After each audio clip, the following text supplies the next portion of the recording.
Face à la hausse des prix de l'énergie, la Wallonie et Bruxelles s'attaquent aux logements énergivores. On vous en parlait encore hier, les loyers des logements énergivores ne pourront plus être totalement indexés ou même plus du tout pour certains. Du coup, il ne reste plus qu'une seule solution pour les propriétaires, mieux isoler l'habitation. Des primes existent dans les deux régions pour réduire le coût des travaux.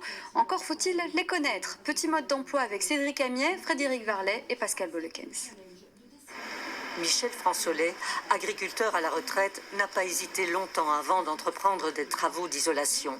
Il faut dire que la bâtisse familiale en pierre, située au beau milieu des Fagnes, a plus de 100 ans. C'était une véritable passoire.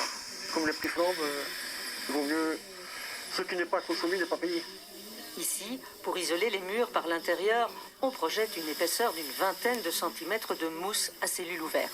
Ça permet d'augmenter l'étanchéité à l'air sans faire de la maison un thermo et d'éviter l'humidité. Mais on va aussi isoler toute la toiture. Le but, économiser de l'énergie, du chauffage, mais aussi de l'argent, car en Wallonie, ces travaux d'isolation peuvent bénéficier de primes. Pour la toiture, la prime de base est d'environ 25 € le mètre carré. L'isolation des murs par l'extérieur, 25 €. Les sols et les planchers, 10. Les châssis et double vitrage, 16 € le mètre carré. Mais il faut absolument faire un audit énergétique au préalable pour avoir droit à la prime. Ici, sur les 50 000 € de travaux, le propriétaire va en récupérer près de 10 000. Les candidats à la rénovation se bousculent donc au portillon. Avec l'augmentation des prix de l'énergie, on se rend compte que les délais ont été multipliés par 5. Là où on était à un mois de délai il y a un an, on est maintenant à 5 mois. On a d'ailleurs beaucoup de clients qui sont surpris qu'on ne sache plus venir avant l'hiver. Changement de décor, nous voici cette fois dans la capitale, à Uccle. Cette petite famille a acheté une maison mitoyenne qui date de 1929. Et là encore, les performances énergétiques ne sont plus vraiment à la hauteur. Il faut donc isoler.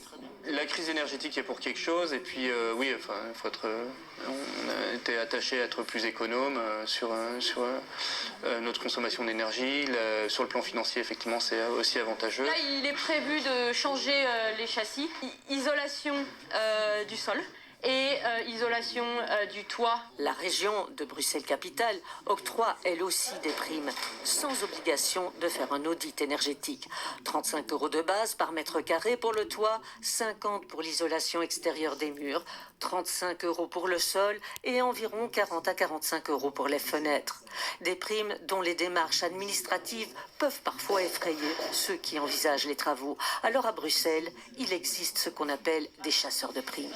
On aide les gens, les privés ou les sociétés à réaliser les démarches administratives pour faire les demandes de subsides auprès des administrations. La gestion est payante et on prend un taux d'honoraire équivalent à peu près comme un architecte pour gérer les dossiers. Reste qu'une bonne isolation du bâtiment permet d'économiser de 30 à plus de 50% d'énergie, ce qui est aussi une bonne chose pour le climat. 50%.